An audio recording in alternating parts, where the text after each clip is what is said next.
Bueno, pues la primera herramienta que yo os ofrezco es el plato equilibrado. ¿Por qué?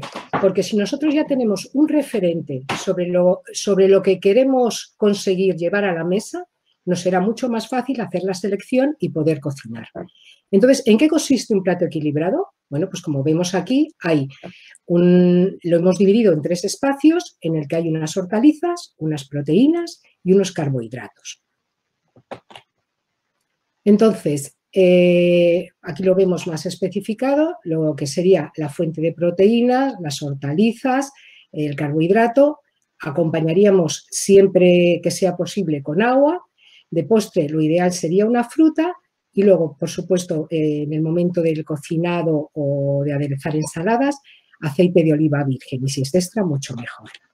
Entonces, vamos a hablar ahora de los 3 elementos. ¿En qué consistirían las hortalizas? Bueno, esto es muy fácil, lo sabéis todos, estarían pues lo que son todas las verduras.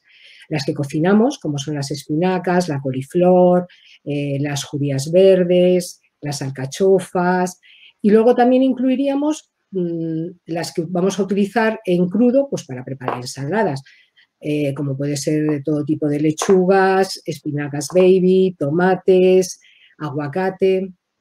Luego teníamos el espacio que corresponde a las proteínas. En las proteínas, eso lo sabéis todas muy bien, estarían las carnes, las aves, los pescados, los huevos y las legumbres, aunque las legumbres es una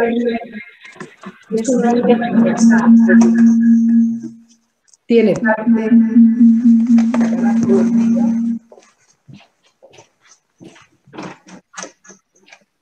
perdón, ha debido de haber una conexión.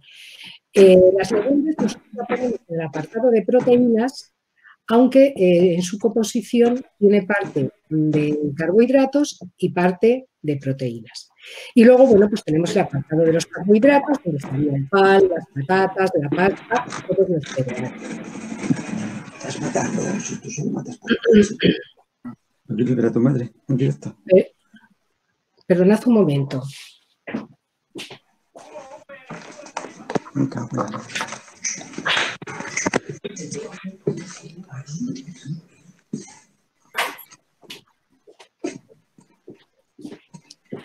Disculpad, son los problemas del directo. Bueno, pues una vez que hemos visto ya en qué consiste el plato, los postres, en buena lógica, debe de ser siempre una fruta. Pero bueno, hay momentos en los que nos puede apetecer tomar algún tipo de dulce, pues no sé, un arroz con leche o un postre, pues un pastel que hemos hecho en casa, una tarta. Entonces, ¿qué es lo que tendríamos que hacer para compensar ese plato? Pues simplemente en nuestra parte de carbohidratos del plato los suprimiríamos. Es decir, solamente tomaríamos hortalizas y proteínas. Los carbohidratos los suprimiríamos porque nos los vamos a utilizar. Luego, agua sería la bebida de elección y para aderezar, como hemos comentado ya, siempre utilizaríamos aceite de oliva virgen. Entonces, ¿qué beneficios nos aporta este plato? Pues aparte de que es una orientación desde el principio de lo que vamos a llevar a la mesa, es como consecuencia una solución rápida, económica, sencilla, nutritiva y saludable, apta para todas las edades y sirve exactamente igual para comer solo o en familia. Entonces ahora vamos a ver unos ejemplos de visuales de lo que sería un plato equilibrado. Bueno, este es un plato muy sencillo, que tenemos un pescado a la plancha, le hemos añadido, la proteína sería el pescado, hemos añadido cuscús como fuente de hidrato de carbono y luego veréis que la parte que corresponde a las verduras hemos hecho una mezcla de parte de verduras crudas, como sería el tomate y los espárragos, y otras cocinadas, como en este caso que hemos puesto calabacín y zanahoria. Esto simplemente es un ejemplo para que veáis cómo haríamos la distribución del plato. Aquí también tendríamos un plato equilibrado, pero en esta imagen lo que veis es que está todo mezclado. Y si os dais cuenta, en nuestra gastronomía, desde la antigüedad, se ha guardado mucho lo que sería si lo miramos con detenimiento, lo que sería el plato equilibrado, porque antiguamente todos los potajes, todos los cocidos que se hacían, el cocido gallego, el cocido madrileño, en los potes, todos llevan una mezcla ¿de qué? De carnes, que serían las proteínas, suelen añadirles verduras, como pueden ser espinacas, como pueden ser grelos, como puede ser repollo. Luego unos llevan legumbres y otros pues a lo mejor llevan fideos o pasta. Entonces, si os dais cuenta, nuestra gastronomía va muy unida a este tipo de plato que estamos comentando. Y aquí pues hay otro ejemplo muy visual de lo que sería el plato. Tenemos una pechuga de pollo que está hecha al horno, luego le hemos añadido unas patatas cocidas y igual que en el plato anterior hemos puesto una parte de judías verdes que están cocinadas y luego tomate natural. Entonces, como veis, visualmente está muy claro, no hay ninguna duda. Pero una vez que tenemos esta primera herramienta, yo digo, vale, perfecto, o sea, yo tengo que cocinar un plato en el que haya estos 3 elementos. Pero realmente, a lo largo de la semana, cuando yo quiero preparar un menú, ¿cómo lo puedo distribuir? ¿Es que yo todos los días como verdura, todos los días como pollo? ¿O todos los días como pescado y de esa manera sigue siendo un menú equilibrado y saludable? Pues esa es una duda que a mí me surge. Bueno, pues yo creo que Gemma es la persona que nos lo va a poder aclarar con mayor facilidad. Gemma. Bueno, Margarita, gracias. Bueno, buenas tardes a todos.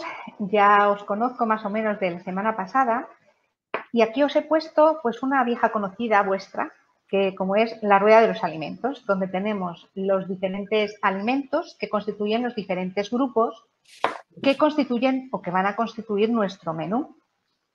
Como creo que lo vais a saber, lo único que os quiero recordar es principalmente pues, el consumo de legumbres, que lo tenemos un poco abandonado. El consumo de todos y cada uno de estos grupos de alimentos los deberemos hacer según la edad y según la condición fisiológica. Por eso hay un margen. Hay raciones que puede ir desde la mínima, en el caso de las legumbres, de 2 veces a la semana, o por ejemplo máximo 3 o 4 raciones. Debemos elegir principalmente como fuente de proteína la del pescado frente a la de la carne. Y en esas 3 o 4 raciones semanales, la mitad de las raciones deben ser o deben corresponder al pescado azul.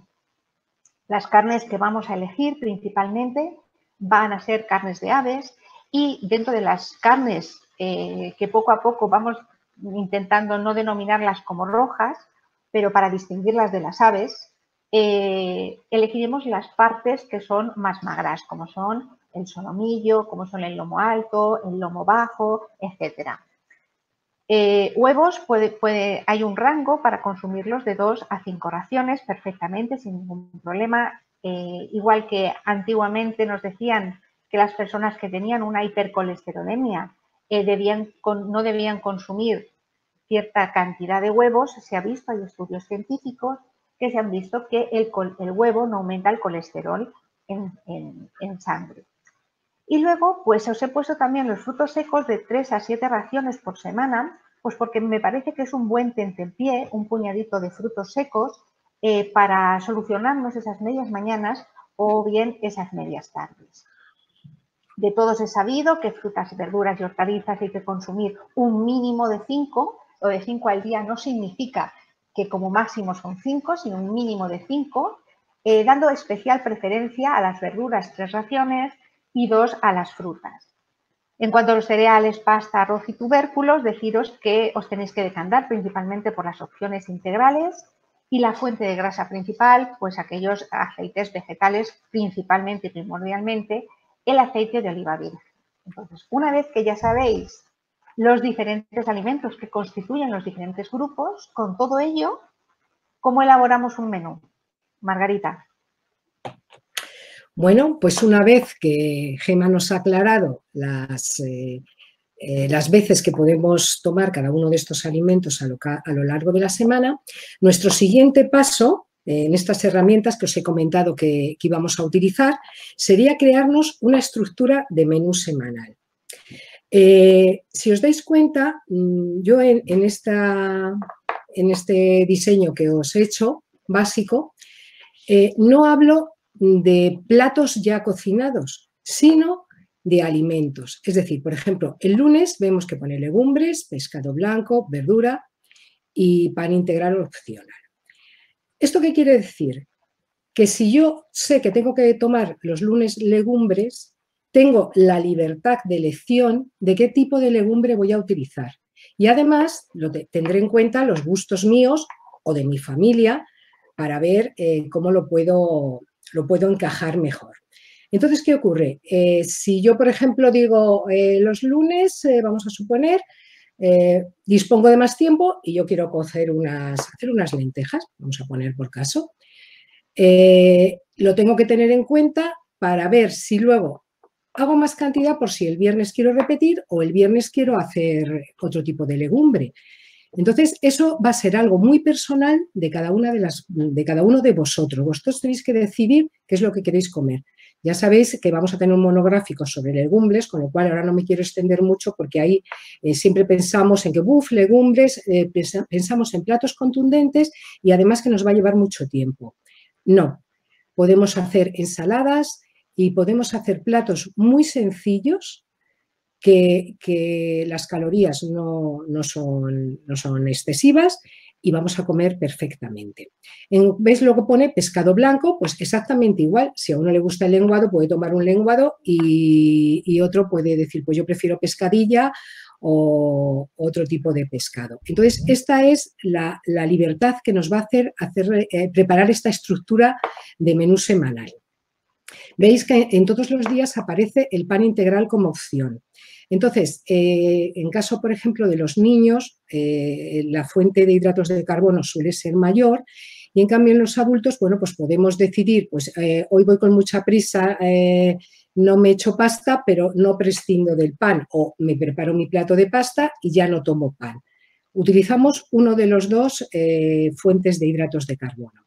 Entonces, para la noche es bueno, sobre todo si hay niños, pues dejar lo que serían las cremas, los purés, las sopas y, bueno, pues los pescados y cosas más suaves. También es un buen momento para los adultos para recurrir a las ensaladas completas. Esto también lo hablaremos en otro de los talleres, cómo preparar las ensaladas completas.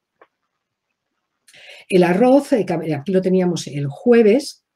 El arroz también es todo un mundo porque muchas veces pensamos que o nos hacemos un arroz hervido o si queremos preparar un arroz con pollo y tal, que nos va a llevar muchísimo tiempo. Pues no os preocupéis porque yo os voy a contar cómo podemos preparar un arroz que aproximadamente nos va a llevar un máximo de 35-40 minutos. Por supuesto, de postre, como ya hemos dicho anteriormente, tomaríamos fruta. Podemos tomar lácteos y más en el caso de los niños y luego podemos tomar una infusión o un café.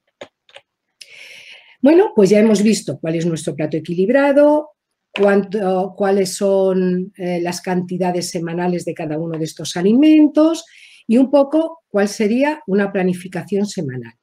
Pero ¿qué ocurre? Que si nosotros no tenemos un fondo de despensa adecuado, difícilmente vamos a poder cocinar nada. Si nuestra nevera está vacía, si nuestro congelador no tiene nada y nuestra despensa tiene 4 cosas, pues esto es como si abrimos el armario y solo hay un pantalón y una camisa. Vamos a ir todos los días con la misma ropa. Entonces, tener un fondo de despensa variado y de calidad a que esté siempre adaptado a nuestros gustos y a lo que tenemos planificado para comer. Es imprescindible y básico. ¿Pero qué ocurre? Esto también tiene un proceso de compra, de conservación, etcétera, etcétera. Y bueno, ¿quién mejor que Gemma para que nos comente cómo deberíamos hacer todo este proceso? Perfecto, Margarita. Pues tomo yo el relevo. A ver, compartir. Un segundo.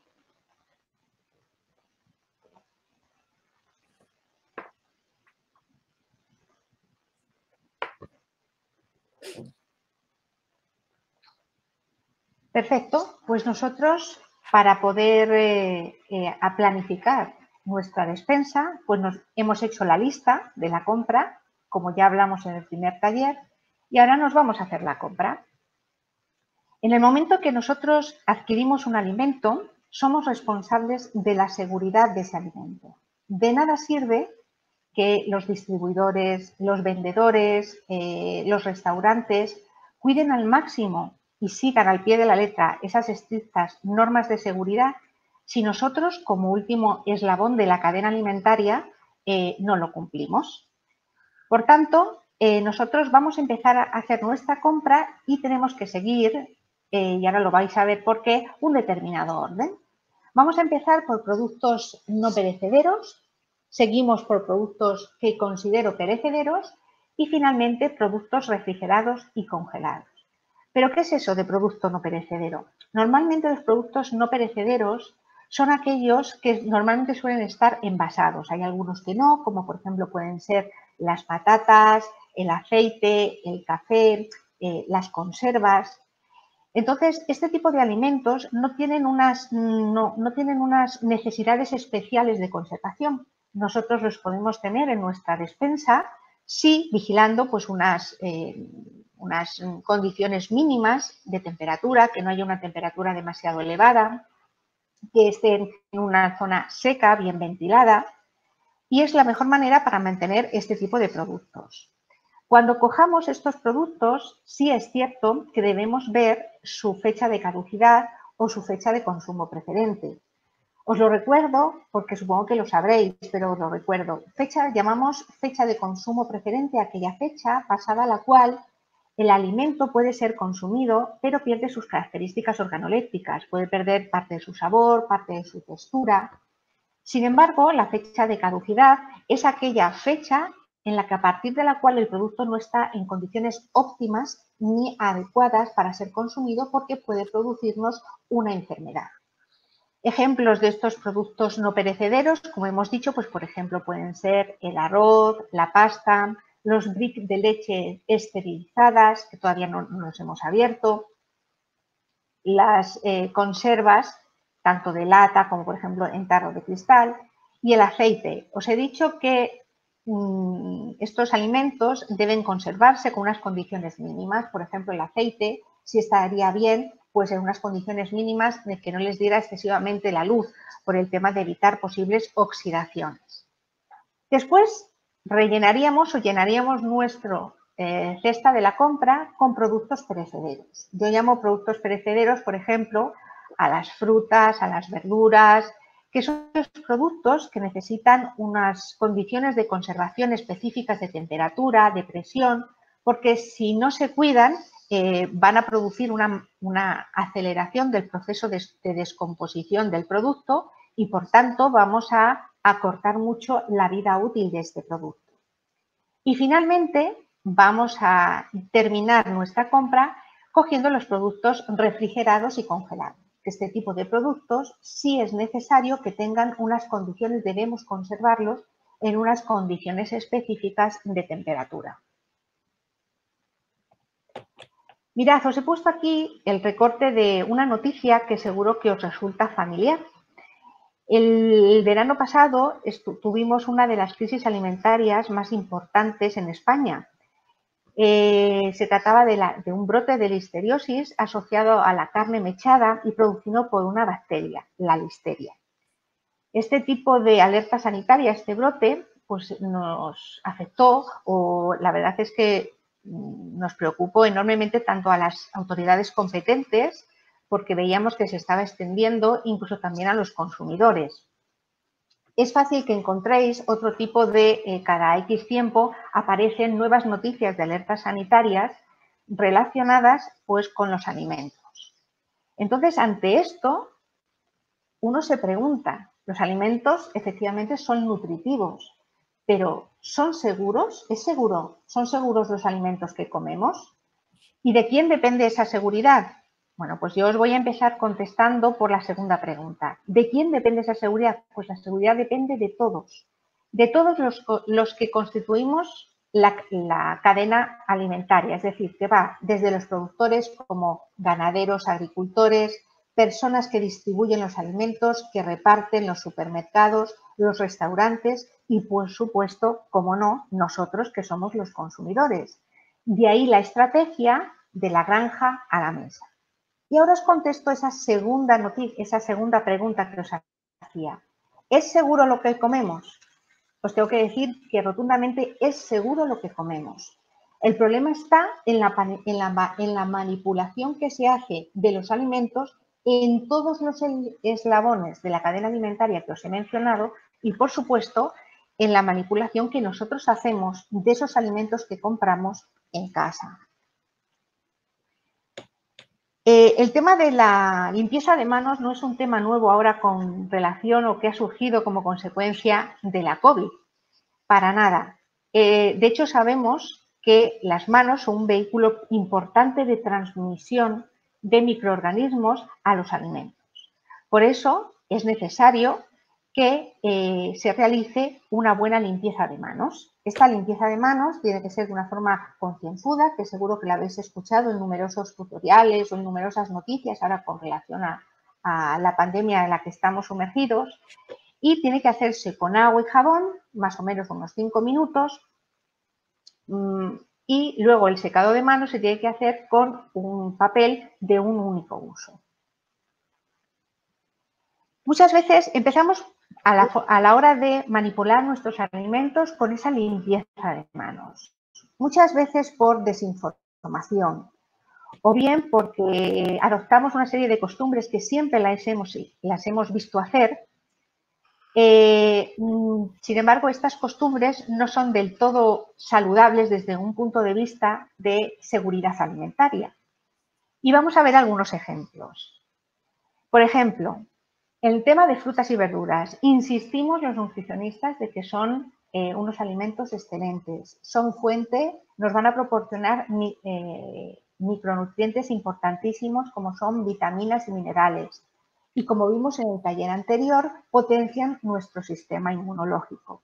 Sin embargo, tenemos que pensar que muchos de estos, bueno, la mayoría de estos alimentos vienen del campo, están en contacto con la tierra. Muchos de ellos se riegan con aguas contaminadas, están expuestos a pesticidas y agroquímicos y además sufren una gran manipulación desde la recogida hasta el reparto y la distribución. Por tanto, pueden transmitirnos muchas enfermedades y pueden ser que estén infectados con algún tipo de bacterias. Por ejemplo, en el caso de frutas y verduras, una de las bacterias puede ser la Escherichia coli, E. coli o Salmonella. Seguro que recordáis esta noticia del año 2011 que se denominó la crisis sanitaria del pepino.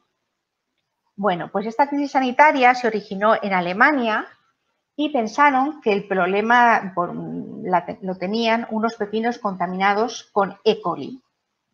Y pensaban que estos pepinos eran españoles. Entonces nos echaron la culpa de esta gran crisis alimentaria y al final causó un gran daño desde el punto de vista de salud pública y económico a los productores. Luego se vio que el problema no lo tenían los pepinos españoles, sino que el problema venía de unos brotes de soja que estaban contaminados por E. coli y que estaban junto a estos pepinos que eran españoles.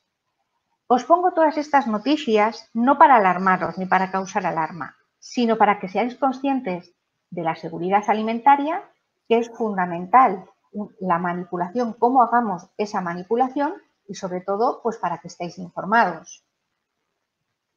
Por tanto, esas frutas y las verduras las vamos a limpiar y las vamos a desinfectar, porque limpiar y desinfectar no es lo mismo. Nosotros podemos limpiar con un cepillo, podemos limpiar bajo el chorro de agua y con ello, ¿qué hacemos? Pues vamos a quitar o eliminar partículas extrañas, polvo, tierra, pero no podemos arrastrar algún germen, pero realmente no destruimos microorganismos. Nosotros con lo que realmente destruimos microorganismos es con la desinfección. Y la desinfección la vamos a hacer o bien con un tratamiento con calor o bien la podemos hacer utilizando la lejía de uso alimentario. Tenéis que ver que la limpieza favorece la desinfección. Sí, por eso se recomienda siempre primero limpiar y después desinfectar. Por tanto, para que tengáis un poco de idea, cómo podemos hacer esa limpieza de frutas y verduras, depende sobre todo de la cantidad que vayamos a lavar y a desinfectar, pero lo normal, para que tengáis una idea, es preparar una solución más o menos de 3 litros de agua con una cucharadita de lejía apta para consumo alimentario. Este procedimiento es fundamental en todos lo tenemos que hacer, pero especialmente en aquellos grupos que son más vulnerables, como por ejemplo pueden ser embarazadas, niños o personas con el sistema inmunológico deprimido, son los que se denominan también grupos de riesgo. Por lo tanto, debemos lavar y desinfectar las frutas y las verduras antes de consumirlas. Otro ejemplo que os quiero hablar de ellos es, ¿debemos lavar los huevos? ¿Esta es una práctica de riesgo? Bueno, en principio, según un Real Decreto, los huevos deben comercializarse en España limpios. Sin embargo, puede ser que los compremos de una granja que tengamos cercana, o bien puede ser que un amigo que tenga gallinas nos haya regalado unos huevos y estos huevos estén sucios. Desde el Instituto de Estudios del Huevo, ¿qué nos recomienda? Pues nos recomienda que podemos lavar los huevos si inmediatamente los vamos a usar. Y no los podemos lavar o no se deben lavar si estos huevos los vamos a mantener en refrigeración. ¿Por qué es esto? Pues bien, el huevo tiene una película externa que lo está protegiendo. Nosotros, cuando lo lavamos, quitamos esa película externa y nos queda el huevo con su cáscara, que es porosa. Entonces, a través de esos poros se van a poder meter una serie de microorganismos que se encuentran presentes en la cáscara. Como luego ese huevo lo vamos a cocinar, con el tratamiento térmico, si quizás se han introducido cierto número de microorganismos, con el tratamiento térmico los vamos a destruir. Sin embargo, si lavamos los huevos y los refrigeramos y no los consumimos inmediatamente, a través de esos poros de la cáscara se puede introducir un número determinado de microorganismos que nos causan una determinada enfermedad y posteriormente, con el refrigerado, esos microorganismos no van a morir, van a seguir creciendo. Hay microorganismos como por ejemplo la listeria o la salmonela que sí crecen en refrigeración.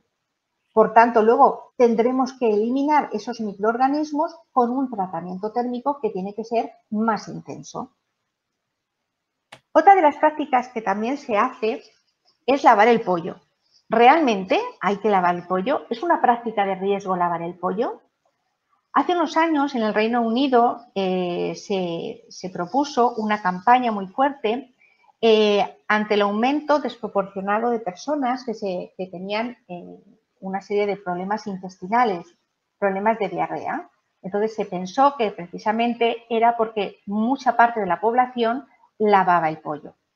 Tengo que deciros que el 65% del pollo, en el 65% del pollo se encuentra una bacteria que se denomina Campylobacter.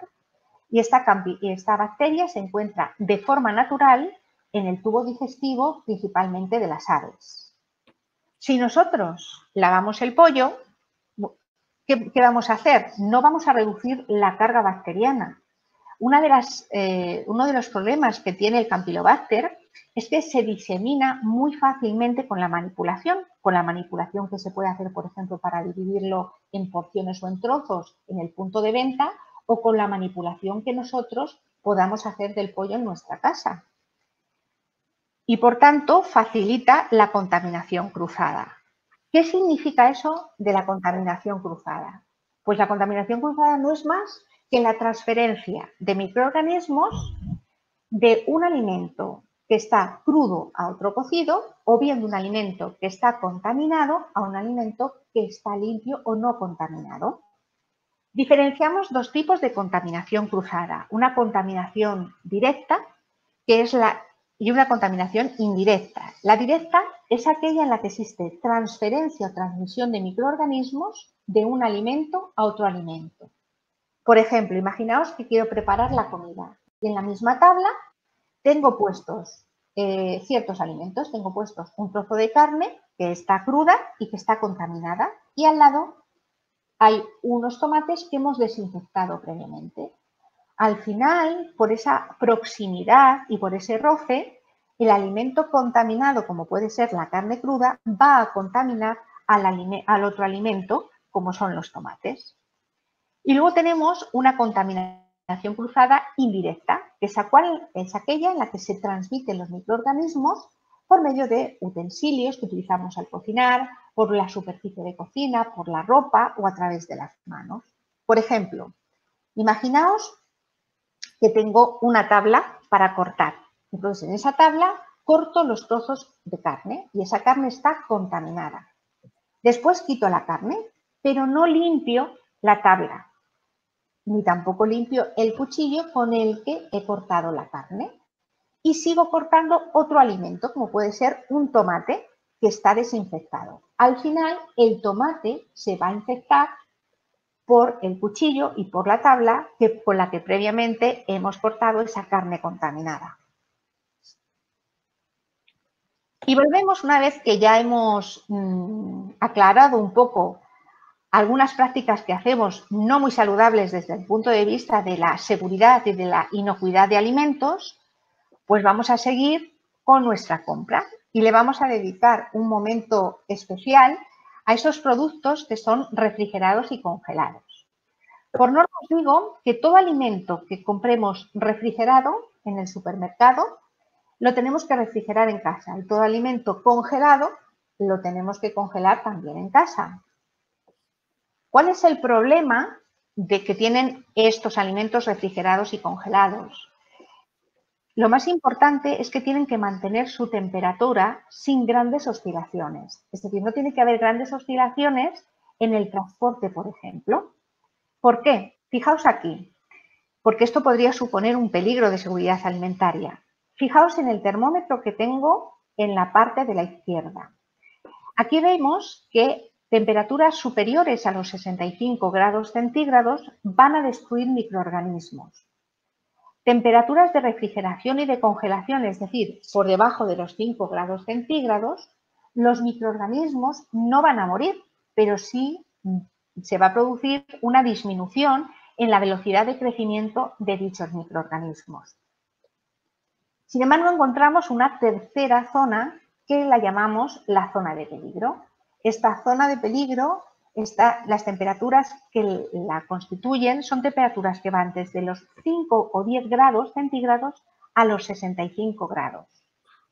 Este rango de temperatura la llamamos de peligro porque a estas temperaturas los microorganismos están en su salsa, por decirlo de alguna manera. Tienen unas condiciones muy adecuadas y óptimas para su crecimiento. En nutrición, cuando hablamos de crecimiento, no hablamos de que el microorganismo se hace más corto o aumenta su tamaño, sino hablamos de que aumenta el número de microorganismos. Por tanto, es muy importante que nuestros alimentos no se encuentren en esta zona de peligro durante un determinado tiempo, estén el tiempo mínimo. Disculpad. Y es muy importante mantener esa cadena de frío. La cadena de frío es fundamental mantenerla porque el alimento va a conseguir mantener sus propiedades organolépticas, mantiene sus propiedades nutritivas y nutricionales y a su vez nos va a asegurar nos va a hacer que el alimento esté en condiciones adecuadas y sean alimentos inocuos y seguros.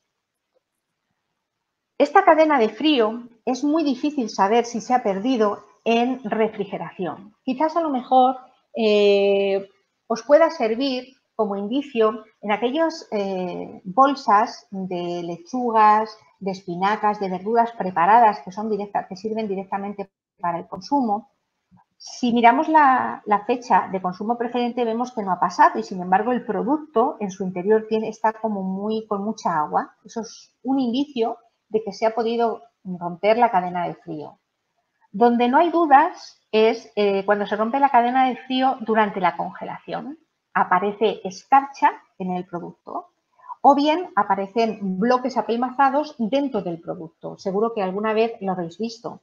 ¿Esto por qué se produce? Pues porque cuando un producto se descongela, pierde agua y al volverse a congelar, este agua ya no se congela en forma de hielo, sino que tiene una estructura diferente y es en forma de escarcha. Y ahora, Margarita, una vez que ya hemos hecho la compra, que la hemos ordenado en casa y que la tenemos en la despensa, ¿qué podemos hacer con todo lo que hemos comprado? Pues mira, para mí una de las cosas más importantes que hay a la hora de cocinar es que seamos previsores. ¿Esto qué quiere decir?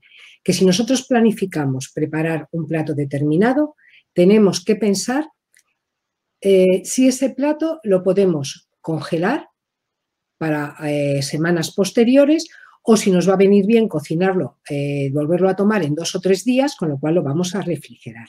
Entonces, hay alimentos que congelan perfectamente o que se pueden conservar muy bien de manera adecuada dentro de un frigorífico, como podría ser el caso de las lentejas, que nosotros el día que las cocinemos podemos hacer cantidad y calculamos a lo mejor para 3 veces, 2, 3 veces, con lo cual sabemos que cocinamos un día, pero que ya en las próximas veces que vayamos a tomar lentejas no va a ser necesario volverlas a cocinar. Otro alimento, por ejemplo, que congela muy bien y además que nos va a ser súper útil, como vamos a ir viendo posteriormente en algunas recetas, es la carne picada con tomate. Bueno, la típica salsa boloñesa, pero que nosotros podemos hacer pues con algún ingrediente más. Esto congela perfectamente y luego lo podemos sacar y añadir a otra serie de platos. Entonces, bueno, yo con toda la información que me has dado, Gemma, la verdad es que me siento capaz de cocinar y ser previsora, pero estoy segura que todavía nos tienes que decir una mayor información para que estos productos que yo cocine vayan a la mesa después en perfecto estado. Sí, me has abierto una ventana súper importante en el tema de la conservación. Fijaos, ahora hay una tendencia, una moda en la que se promueve el consumo de alimentos poco cocinados o casi crudos, porque esto va asociado como a una alimentación más sana y más saludable y nada más lejos de la realidad. Sabemos que que ciertos alimentos tienen microorganismos, como por ejemplo puede ser el pescado. Seguro que de sobra conocéis el parásito Anisakis. Entonces, si queremos consumir un pescado, o bien lo pasamos por la sartén, o bien si lo queremos consumir crudo, pues lo que tendríamos que hacer es congelarlo durante 5 días a temperaturas de congelación, por debajo de los menos 18 grados centígrados. La carne y los huevos también pueden vehicular algún tipo de microorganismos, como puede ser la salmonela. En España no está muy extendido, pero bueno, van surgiendo noticias de que se ha aumentado mucho el consumo de leche cruda. Cuando hablamos de leche cruda no me estoy refiriendo a leche fresca. Leche cruda significa una leche que se ha obtenido de la vaca y que no se ha visto sometida, o a la cual no la hemos sometido a ningún tratamiento térmico. Tenéis que ver, como veis en la foto, que a través de la ubre puede tener una serie de microorganismos que podemos transmitir durante el ordeño a la leche. Esto ocurre con la leche cruda, vuelvo a repetir, no con la leche fresca o leche pasteurizada, que esta leche si la hemos sometido a un tratamiento térmico suave, pero un tratamiento térmico de pasteurización. Y algunas verduras, como por ejemplo puede ser el brócoli o bien la coliflor, pues tiene una gran cantidad de oxalatos. Estos oxalatos lo que nos van a hacer es que van a impedir la absorción del hierro y sin embargo con el cocinado esto no lo vamos a ahorrar. Por tanto, nunca debes comer sin cocinar. Los alimentos deben tratarse térmicamente, deben ser sometidos a una cocción. Y como recomendación general os puedo decir que hay que cocinar los alimentos por encima de los 75 grados centígrados. ¿Qué técnicas culinarias vamos a poder utilizar saludables y que utilicen temperaturas superiores? Pues por ejemplo puede ser el baño María, por ejemplo pueden ser los hervidos O también pueden ser las frituras, que se pueden alcanzar temperaturas de 180 o 200 grados centígrados. Por tanto, el mensaje que quiero transmitiros es que lo natural no es siempre la mejor opción ni tampoco la más sana. Y una vez que tengo cocinado este alimento, ¿cómo lo conservo? Que es lo que también Margarita nos comentaba. Os he puesto otra noticia de seguridad alimentaria. Seguro que la habéis escuchado porque fue muy comentada, ya que se habló de ella de una forma muy alarmista. Y es que un ciudadano belga murió por por tomarse una pasta que no se había conservado de forma adecuadamente, la había tenido 5 días a temperatura ambiente y falleció como consecuencia de un microorganismo denominado Bacillus cereus. Vamos a ver, esto normalmente no suele ocurrir, pero quiero que seáis conscientes que no es lo normal, pero pasar sí puede pasar. En esta noticia, yo creo, o en esta circunstancia, yo creo que se juntaron un conjunto de situaciones que desataron la tormenta. Lo primero fue que yo creo que la pasta en un primer momento estaba contaminada. Segundo, que el chico lo calentó, por ejemplo, al microondas y el tratamiento térmico no fue muy elevado, por lo tanto, germinaron los microorganismos. Y luego, al no tratarlo de una forma adecuada en la conservación, al no conservarlo a temperaturas adecuadas, pues estas bacterias desarrollaron una toxina emética muy virulenta que fue lo que causó la muerte. Disculpa, Gemma, sí. Me alegra mucho que des esta noticia porque yo, por ejemplo, en la oficina veo que la gente lleva sus tuppers y es cantidad de veces es pasta y lo tienen en su tupper a temperatura ambiente. No, si llevan otros alimentos, a lo mejor los guardan en la nevera. Pero la verdad es que se tiene el concepto de que como es un alimento inocuo y que no queda igual donde se ponga, que eso aguanta lo que se le eche. Y realmente es sorprendente que, bueno, pues que comentes esto porque es una manera de que nos demos cuenta de que la pasta no es algo que se puede manejar de cualquier manera, ¿no? No, efectivamente, Margarita. Ya lo veremos en el siguiente taller, que es el taller de los tuppers, más o menos cómo podemos transportar esos tuppers de una manera saludable y en unas condiciones para que ese alimento sea inocuo y no nos cause ninguna enfermedad.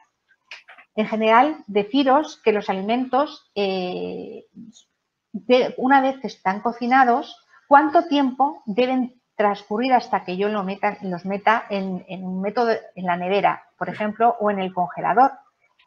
Seguro que habéis oído de vuestras madres, de vuestras abuelas, que los alimentos una vez cocinados hay que esperar mucho tiempo para meterlos en el congelador o bien en la nevera, porque si no se estropea el congelador o la nevera. Bueno, transmitiros que desde la AESAN, que es la Agencia de Seguridad Alimentaria y Nutrición Española, nos dicen que los alimentos, una vez cocinados, como máximo deben estar fuera de un método de conservación 2 horas máximo. O bien, si las temperaturas son muy elevadas, como es el caso, por ejemplo, del verano, deben de estar fuera de la nevera o del congelador máximo 1 hora, para que tengáis más o menos esa idea. Y entonces, ¿a qué temperatura voy a conservar? Pues tenemos 2 métodos de conservación, como son la refrigeración y la congelación. Importantes las temperaturas. Hemos visto lo crucial que son los binomios temperatura-tiempo. Aquí la refrigeración, en nuestra nevera no puede estar a una temperatura superior a 4 grados centígrados. 4 grados centígrados es el tope. Y la congelación pues, se realiza a partir de menos 18 grados centígrados para abajo. Deciros 2 aspectos muy importantes. Refrigeración. En la refrigeración no mata bacterias. El crecimiento de las bacterias es más lento, pero no las mata. Si yo meto un alimento en refrigeración, ese alimento puede seguir multiplicándose las bacterias, pero lo hace de una forma más lenta. Y en la congelación sí se paraliza el crecimiento de las bacterias, pero no se destruye. Se destruyen los parásitos, como por ejemplo tipo anisakis. Por tanto, si por ejemplo habéis hecho un plato cocinado, lo habéis metido en refrigeración, pasan 5 días y decís, uy, lo voy a meter en el congelador antes que se me estropee. Tenéis que ver que la carga microbiana que tiene ese plato es superior a la que tenía en un primer momento.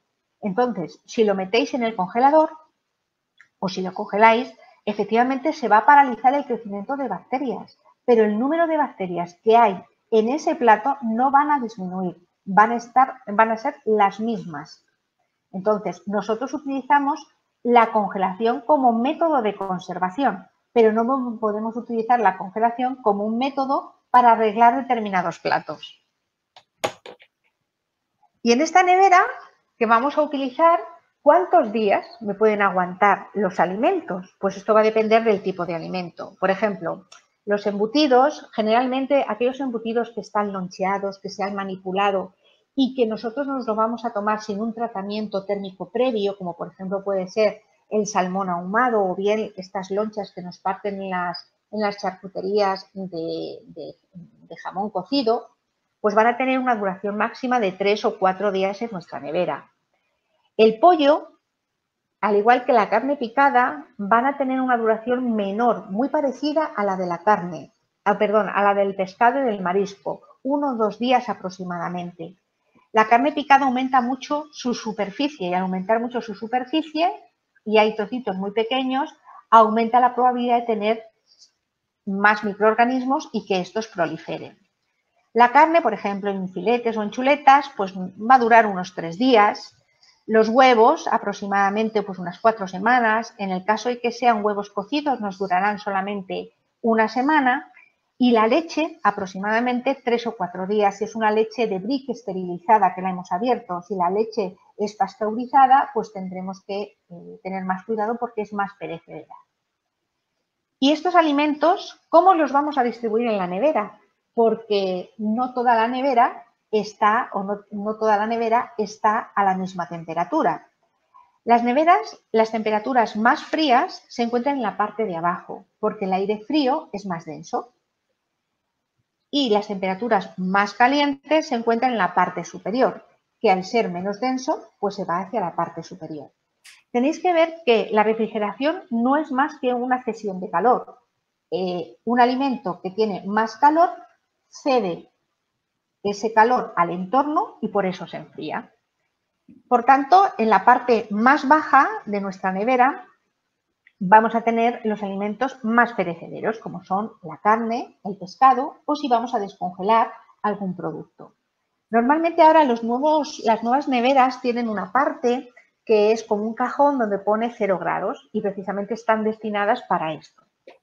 En la parte superior, que será una parte que tenga una temperatura superior, lo que vamos a almacenar, por ejemplo, pues son las semiconservas, vamos a almacenar también los yogures, por ejemplo, y vamos a almacenar los huevos. Sí, estoy diciendo bien, los huevos, aunque las neveras no las venden con las hueveras puestas en las puertas, los huevos no deben ponerse en las puertas porque hay muchas oscilaciones de temperatura, lo que favorece la condensación y la condensación lo que hace es favorecer que esos microorganismos de la cáscara se metan dentro del huevo. Entonces, los huevos en la parte superior de la nevera. Y esa parte intermedia la vamos a destinar precisamente a aquellos alimentos o aquellos platos que hemos preparado, a los postres y a los embutidos que se encuentran abiertos. En el cajón inferior tenemos un cajón específico para frutas y para verduras.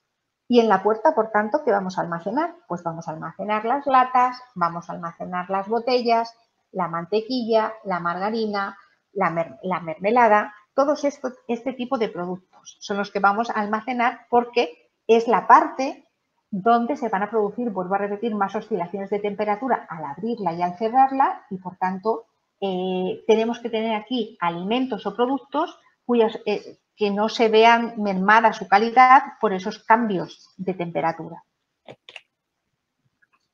Una cosa muy importante a la hora de ordenar nuestra nevera es la regla FIFO. ¿Qué es esto de la regla FIFO? Pues la regla FIFO responde a first in, first out. Es decir, lo primero que entra en mi nevera es lo primero que saco, es decir, es lo primero que tengo que consumir.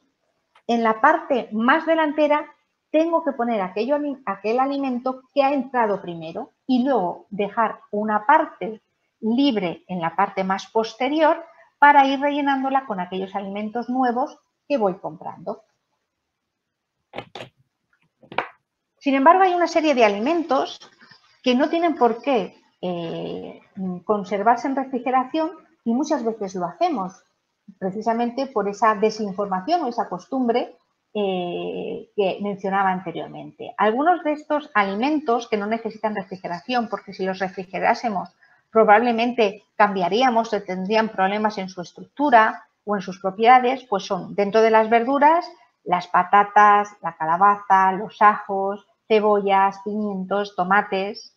Dentro de las frutas, principalmente el aguacate y todas aquellas frutas tropicales, porque se pueden producir daños por frío. ¿Qué son los daños por frío? Pues es cuando se someten a ciertas frutas a unas temperaturas muy bajas. Entonces, como consecuencia de ello, la fruta no madura, la fruta le salen manchas, incluso por dentro se queda como un poco acorchada. Y otros productos que no necesitan refrigeración pues son, por ejemplo, el café, el chocolate, la miel e incluso el pan. Finalmente os hablo de lo que es otro método de conservación, el último, como es la congelación. La congelación es un buen método de conservación, primero porque es seguro. Segundo, porque nos va a permitir conservar los alimentos a largo plazo. Largo plazo entendemos como meses, no años. En tercer lugar, porque va a mantener las características organolépticas y nutritivas del producto. En cuarto lugar, porque va a destruir parásitos como por ejemplo el anisakis.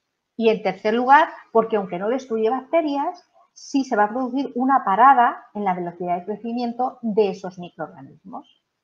Sin embargo, la congelación la tenemos que hacer de una forma adecuada. ¿Qué tenemos que hacer? En primer lugar, vamos a congelar los alimentos lo más rápido posible, es decir, dentro, como hemos dicho, de esas 2 horas después del cocinado.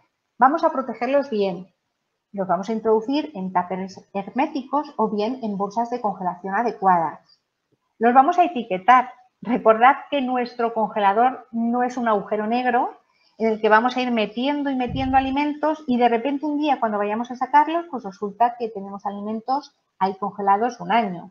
Pensar que más o menos los tiempos de congelación varían de unos alimentos a otros.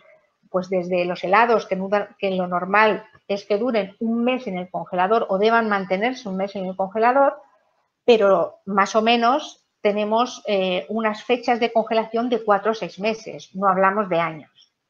Vamos a prepararlos en unas porciones pequeñas para facilitar su descongelación. Vamos a congelar por raciones porque vamos a poder meter mayor cantidad de alimentos y luego nos va a facilitar, nos va a ahorrar tiempo. Y lo más importante, hay que evitar que el congelador esté a rebosar. Por 2 motivos. Primero, porque si está muy lleno, el producto no se va a congelar de forma adecuada. A lo mejor uno roza con otro y por lo tanto se van a producir deformaciones.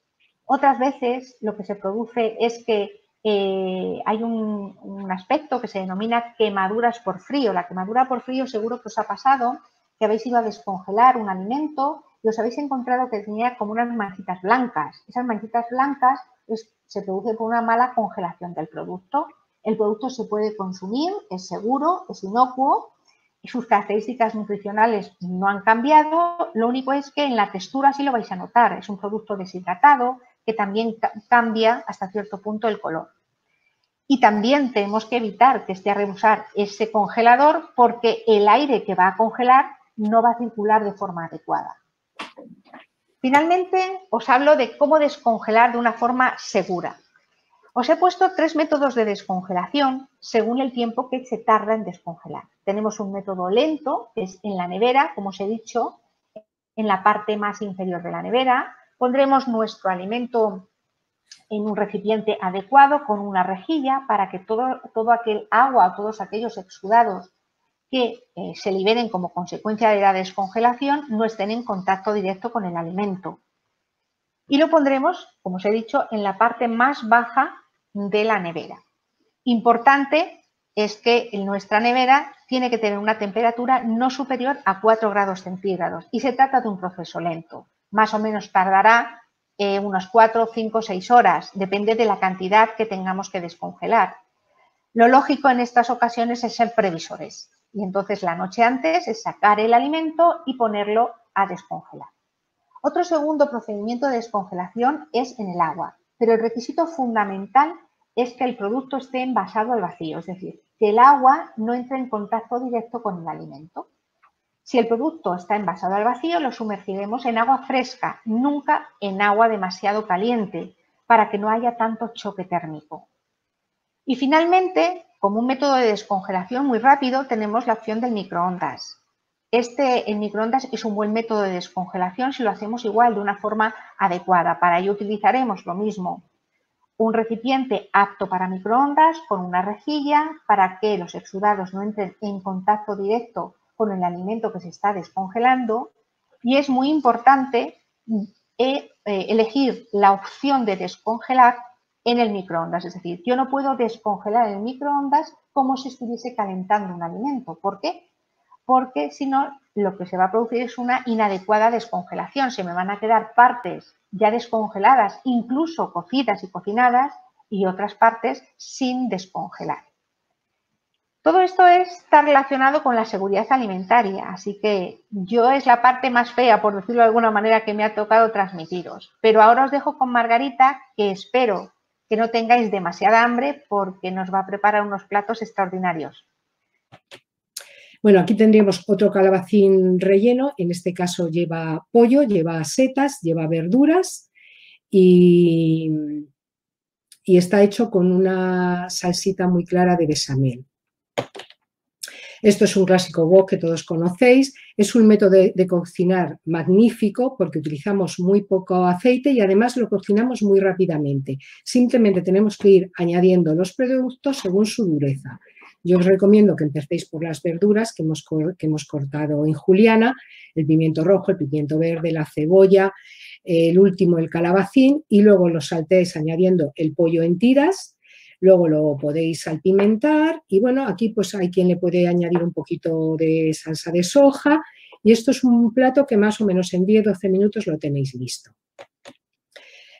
Bueno, también vemos un ejemplo claro de un plato equilibrado y en este caso, bueno, pues es un poquito más elaborado porque es un solomillo de cerdo ibérico que lo que hemos hecho ha sido dorarlo en una sartén, luego lo hemos untado todo él con mostaza antigua, ha ido al horno con un chorrito de vino. Más o menos está listo entre 15 y 20 minutos, ya sabéis, a 180 grados, dependiendo un poco de cada horno.